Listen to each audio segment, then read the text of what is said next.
that's backing this campaign, certainly, or what are other issues for local campaigns going on. So we can agree upon the sort of local community action that needs to be taking place. And I think about that as well, people are more creative now. It is just being creative about it. It isn't just the traditional methods anymore. You know, I disagree. Occupies goes on. At the weekend, they organised the Putney debates, which were packed.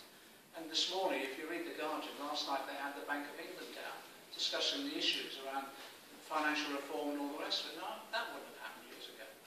And things are like desert flowers. You know, things will bloom, they'll make a point, and they'll go away again. The UK Uncut. I've been at the tax justice campaign now for 15 years and got nowhere on it. And the UK Uncut occupy a couple of premises. All of a sudden there's media everywhere, it's top of the agenda. Even bloody Osborne's having to introduce in the budget statement some form of tax avoidance principles. So you can be creative about it. I know it's just I'm a bit marriage, let 1,000 flowers bloom. If people want to get stuck in, if they come to us with an issue, we say, what do you want to do about it? And you just automatically get stuck into it. And I think that's the sort of action we want now.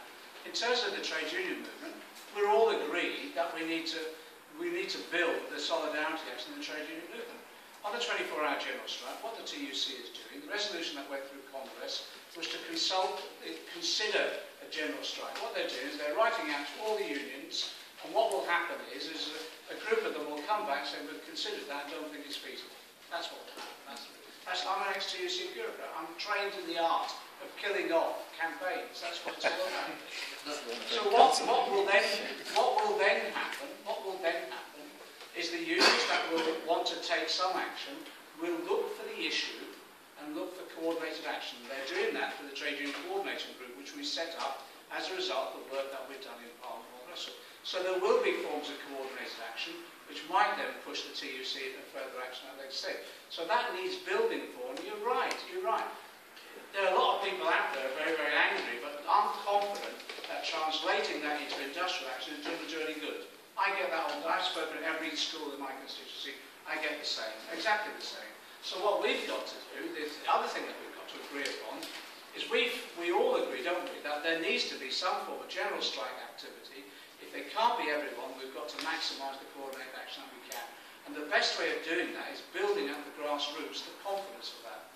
We can blame general secretaries and others and all the rest of it, but the reason they've got the power is because we haven't held them to account within our own unions. So part of the struggle is union by union.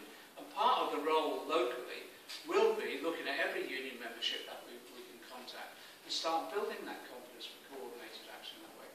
The other area that we all agree upon, which I think is incredibly unique, what we can work on together is direct action and campaigns with the Committee of Mutual Support. What we can all work on together is in terms of building trade union conference to build for industrial action at the local and national level on a scale we've not seen before. The other area of activity that we can all agree upon to work upon is just ideas. Because part of this isn't just about action all the time. I agree, it is about the battle of ideas. So one of the things that we can usefully help in working with each other is nourish that discussion of the ideas. And it is about, yes, what is the programme, but what does that mean at the local level? I'd like to confront ideologically what's happening locally as well. You know, what would it mean? What would you have to do to solve the housing crisis in Brent? Exactly.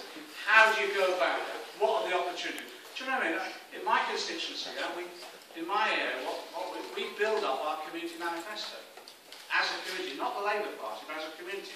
We call it a prospectus. And we talk, we get together, we discuss individual issues. One of the things people say, we've got no open spaces.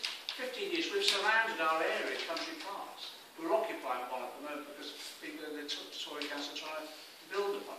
So I think, and you share those ideas that way, and I think it is about saying what is that at a local level, but also what does that translate at a national level? What is it? You've mentioned the programme. I think that discussion about public ownership really needs reopening again now, because people have lost the drive around. The reason that you have public ownership and nationalisation is because the more you bring in public ownership, the more you control the economy, and the more you can redistribute wealth. That sort of discussion goes on.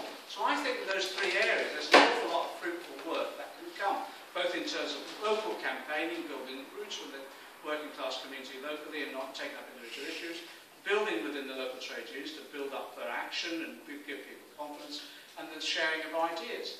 And where there is a difference, to be frank, is the political vehicle, isn't it, really? It's the electoral politics of it. That's the only difference that we've got at the moment. And to be honest, the Labour Party for me isn't a fetish. It's not, I'm not in the Labour Party because I'm a believer of, the Labour Party is some supreme body or something God-given or anything like that. It's a tactic. It's as simple as that. People came, socialists, trade unionists, social reformers, liberals, and some weird people came together to form the Labour Party. And they all came together as a coalition because they thought that would be a useful vehicle for me. And if it's no longer a useful vehicle, move on. But at the moment, the problem that I've got with it is that the electoral politics of this country almost prohibit any electoral breakthrough. It's just the electoral system itself. If we have proportional representation, there might be a bit of a room for manoeuvre. That's the first issue. And the second issue is the point that Comrade made down here. Whatever it is how many 5 million votes we've lost in the last period, nevertheless, working class people still vote Labour at the moment. That's the issue. So now whether you call that cynical opportunism, for me, well, actually, the Labour Party for me is that vehicle, but it might not be in the future, and it might not be for others. But the one thing that's important is, rather than allow that to divide us on all the other ways that we can cooperate together, don't allow it to. Don't allow it to. Let that be a continuing issue for debate, that tactically at some time in the future might go another way. I don't think it will, but that be an ongoing debate. But let it be comradely and non-sectarian, so it doesn't prevent us working, both in terms of the community action, the development links of working class, the trade union movement, and the building up of confidence for action, and the sharing of ideas. That's where we're at the moment, realistically. So that's why we took a position in the LRC that we were both within the Labour Party and without. But and we would work with anybody from without, and we would work also with anybody from within who shared our ideas. It's just a matter of solidarity. I just say this final thing. Things are so serious out there. It demonstrated it. It is so bad that actually we've got to work in solidarity. We've got to. People are suffering too much. And if we don't, and we allow the Tories to get back in, or we allow Labour to get back in unchallenged ideologically and in campaigning terms, I think we'll be guilty. We'll be guilty. So I think it's all about solidarity now, and working together on those things that we can agree upon. Have the row, as you're marching on that demonstration, as you're having that occupation, have the row about within or without the Labour Party, but don't prevent you occupying, don't prevent you demonstrating, and don't prevent you taking industrial action. I think that's unanimous view. Thank you, John.